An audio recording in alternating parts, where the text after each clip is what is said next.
Friends welcome to this class. अभी हम करने जा रहे हैं शॉर्ट ट्रिक नंबर 337। अब ये जो शॉर्ट ट्रिक है ना, देखो वैसे समझाई नहीं जा सकती, क्वेश्चन से हम इसको कर सकते हैं। तो एक क्वेश्चन है, इंपॉर्टेंट क्वेश्चन है, एग्जाम का क्वेश्चन है, और किस तरीके से इसको जल्दी से जल्दी सेकंडों के अंदर करना है वो बात हमको देखनी है।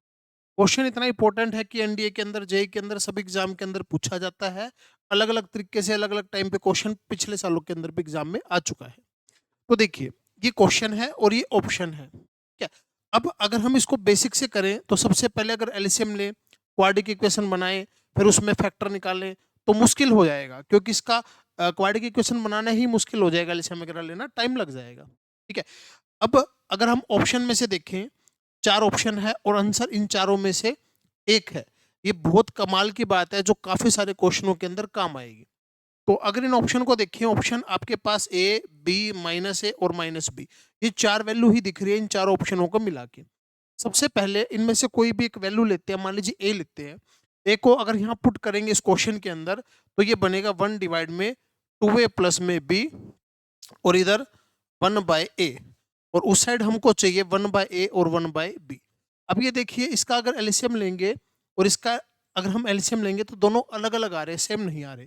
जब एलसीएम अलग अलग आ रहा है तो जो आंसर है, वो टोटल जो आंसर है वो कैसे सेम आ सकता है? नहीं आ सकता। तो इसका मतलब ए ऑप्शन आपका नहीं हो सकता।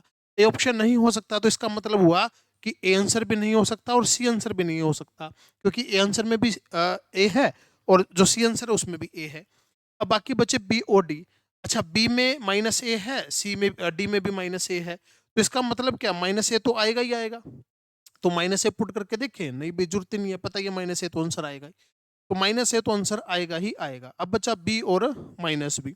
अगर बी पुट करते हैं, मान लीजिए बी पुट करते हैं यहाँ पर, तो ये बनेगा a प्लस 2b, ये बनेगा 1/b।